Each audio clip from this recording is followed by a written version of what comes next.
Langsung saja mungkin untuk pertanyaannya. Di yaumil akhir nanti kan ada yang namanya yaumil mizan, itu pertimbangan gitu kan. Nah, itu bagaimana kalau timbangannya itu sama, artinya seimbang. Apakah itu nanti akan berada di tengah-tengah antara surga dan neraka atau seperti apa? Kemudian yang kedua itu terkait dengan perbuatan buruk ke orang lain. Ketika kita berbuat buruk ke orang lain itu kan kita istilahnya zolim kepada orang lain. Tapi di lain sisi itu secara zahir kan seperti itu. Tapi di lain sisi di akhirat itu kan kalau secara pahala kita itu membantu orang lain mendapatkan pahala. Nah.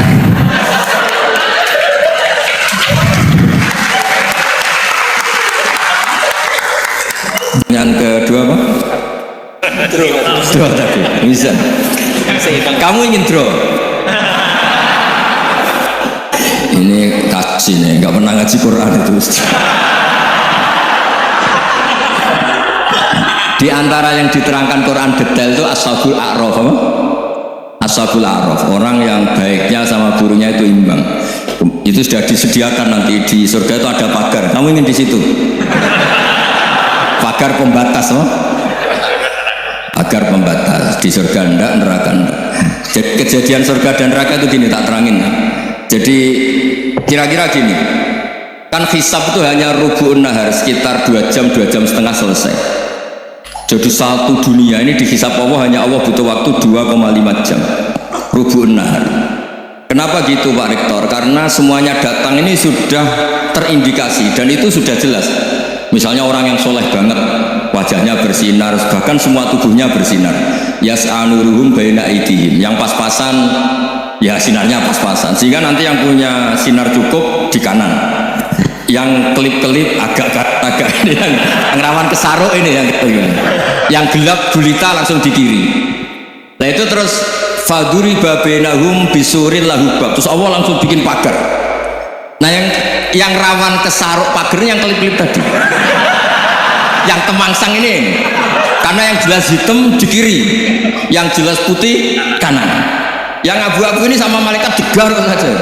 Nah terus temangsang di Araf itu. Nah, terus setelah dipagar ini dia punya kegiatan. Kalau melihat neraka bilang Rabbana srif anna adzabal jannah. Kalau melihat surga, ya Allah, ma kuntu asqa khalqik, saya ini hamba Engkau yang tidak paling sial dan Kau Maha Rahman. Tolong saya jangan dihadapkan ke neraka lagi. Karena itu menyiksa. Sabar. Wa ahraqaka. Ya, ketika melihat neraka itu dia komentar, ya Allah, neraka ini begitu merusak wajah saya. Hawa panasnya itu sudah menghancurkan semua, baunya juga nggak enak. Saya minta saya dihadapkan ke surga bersama Allah. Tapi kamu tidak minta lagi kan? Enggak, saya hanya minta itu tok gitu. Nah ini saya pandu, kalau kamu ngalami tak pandu. Kalau kamu ngalami tak pandu. Sama Allah terus diberi janji supaya tidak minta yang lain. Enggak, saya tidak akan minta lagi. Terus melihat surga. Nah di surga melihat orang kayak gitu kan, di surga nanti kalian kan hura-hura semua. Wah, istri yang di dunia kurang cantik, rewel, yang di surga itu istrinya cantik semua, gak rewel semua, gak minta belanja, cantiknya gak usah ke salon, pokoknya top lah. Terus dia melihat tersiksa, orang Jawa ngiler, weh, masa ngelihat tok. Akhirnya ya lama-lama berani ngajukan, ya Allah masa ngelihat tok, dikasih masuk itu. Ya terus, tapi kamu kan janji tidak minta lagi. Ya terus ngerayu Tuhan lagi, akhirnya walhasil nanti kalau betul-betul Araf itu nasibnya akhirnya masuk surga. Tapi tadi digarap dulu lah, dikerjain dulu. Itu lama sekali perjalanannya, memang lama sekali. Nah soal orang membunuh itu apa contohnya tadi? Berbuat buruk sama orang lain, ya apapun lah. Berbuat buruk sama orang lain itu kalau faktanya nanti tobat, Allah yang bisa ngelola itu. Makanya Nabi pernah senyum-senyum, pernah tertawa-tawa. Sungguh ketika Allah menghendaki rahmatnya itu semuanya indah. Yaqtulul qatil fayatubu hada. Jadi ada orang yang saya membunuh terus dia tobat serius, kemudian al-maktul yang dibunuh ini masuk surga karena madlum, qatilnya karena tobat serius juga masuk surga. Ya begitu juga di kedzaliman-kedzaliman yang lain. Jadi ya makanya tobat itu penting sekali. Ya taruh saja begini yang terkenal ya, contoh Wahsy itu jelas di surga karena syahid dibunuh Wahsy. Hamzah ini jelas di surga karena matul syahidan, dibunuh secara syahid oleh Wahsy. Tapi karena Wahsy tobatnya serius, nanti juga di surga. Begitu juga keburukan-keburukan yang lain. Jadi tobat ini misalnya ada orang hartanya dicuri, tentu yang dicuri ini kalau dia orang baik ya mungkin secara formal lapor polisi, tapi kalau dia orang baik mungkin ridho lah, sudah itu sudah ridho kan, berkahnya ridho, dia menjadi orang baik karena ridho diuji Allah, hartanya apa? Dicuri.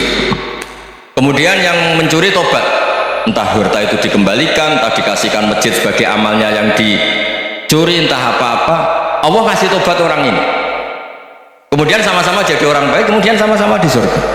Makanya itu Nabi sampai senyum-senyum, betapa rahmatnya Allah tidak terbatas. Sama lagi, betapa rahmatnya Allah tidak terbatas. Bahkan Qatil sama Maktul bisa ngopi di surga bareng tadi itu. Karena ya tadi masyhur itu. Yang paling legenda dalam sejarah Islam kan, saya pernah membunuh orang yang sangat dicintai Rasulullah. Sebagai tobat saya akan membunuh orang yang paling dibenci Rasulullah. Singkat cerita, Wahsy ini menangi bunuh Musailamah al-Kadzdzab, orang yang ngaku-ngaku Nabi yang merusak tatanan apa? Islam. Apapun itulah, cerita-cerita apapun itu. Makanya saya sering cerita, kalau preman pasar itu tobat, bu, jangan nyapu masjid. Tobatnya tetap di pasar. Yang dulu pasar gak aman karena dia, sekarang aman karena dia. Jangan tobat terus nyapu di pasar, pasar diganti suksesennya pengganti. Itu nggak fair apa? Jadi kalau tobat itu harus seimbang dengan zaman salahnya. Zaman apa? Kayak Umar. Ketika dia kafir itu orang Islam dibikin takut. Terus ketika dia Islam, gantian orang kafir dibikin takut. Pertama dia Islam langsung marahnya Abu Jahal pula. Awas kalau ganggu Rasulullah, ngadepin saya. Itu fair. Kenapa? Fair. Jangan tobatnya bikin orang takut, lah tobat ke masjid nyapu, yang di pasar diganti penggantinya tetap gaduh. Gak boleh. Harusnya kalau lama bikin pasar takut, ya sekarang lama bikin pasar apa? Aman. Itu tobat yang apa? Seimbang. Ya kira-kira gitu ya. Nanti tak pandu kalau sudah diarah.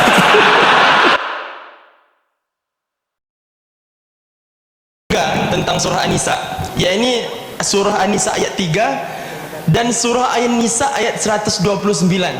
Yang mana saya bacanya saya agak kurang paham, Pak. Jadi ayat 3-nya begini.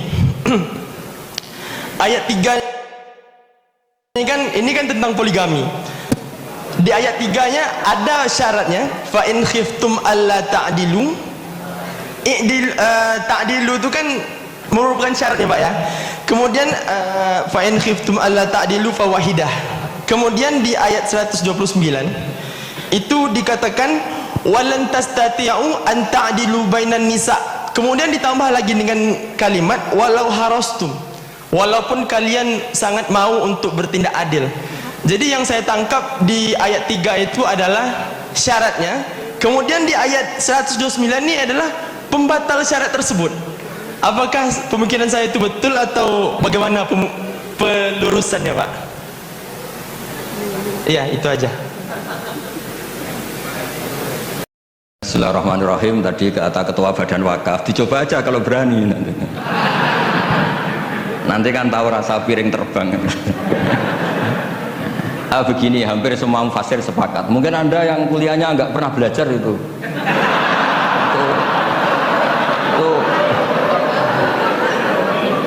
di semua tafsir ada itu. Jadi kalau mailul qalbi atau fi'lul qalbi itu tidak bisa dikendalikan. Kamu nggak mungkin kan lebih mencintai yang 70 ketimbang yang 17 kan. Secara jibilah watak kemanusiaan itu kan pasti mencintai yang lebih cantik, lebih muda, lebih loyal, dan lebih belum tahu app kamu. Jadi fala tamilu kulal maili itu fi'lul qalbi. Nah, yang wa in khiftum alla ta'dilu atau fa in khiftum alla ta'dilu itu amru ilzam. Jadi hukum itu menjadi nggak masalah kalau kamu istri satu karena kamu takut tidak adil. Meskipun ya tetap saja tidak adil, masalah fi'lul qalbi. Kayak kita lah, kita kan secara ilzam Nabi wajibkan mencintai semua orang Islam. Tapi yang berbaik ke kita, yang sering ngasih uang kita, jasa kita, manfaat ke kita, tentu ya kena kaidah fi'lul qalbi, al insan abdul ihsan. Masa yang menjadikan kita misalnya pegawai UII, yaitu orang tua kita mendidik kita sampai kita jadi orang pinter, jadi pegawai UII, sama dengan orang Islam yang lain. Jadi secara hukum kita wajib ihsan sama semua orang, tapi nanti fi'lul qalbi ya kena kaidah al-insan abdul ihsan. Ya sama lah, semua partai politik, partai Indonesia yang dipilih yang begitu, yang begitu nggak tahu saya terus. Nah, yang kamu cocok kok, kamu kok seudon betul sih. Jadi ada hukum, ada fi'lul qalbi. Jadi fala tamilu kulal maili itu hukum, tapi fi'lu kita adalah pasti ada kamu walantas tati wan ta'dilu bainan nisa wal harastum, itu fi'lul qalbi. Jadi ada hukum, ada fi'lul. Itu biasa di ilmu tafsir. Ya, Zaki ya. Ya belajar lagi ya, jangan tanya dulu, belajar. Ya sabar.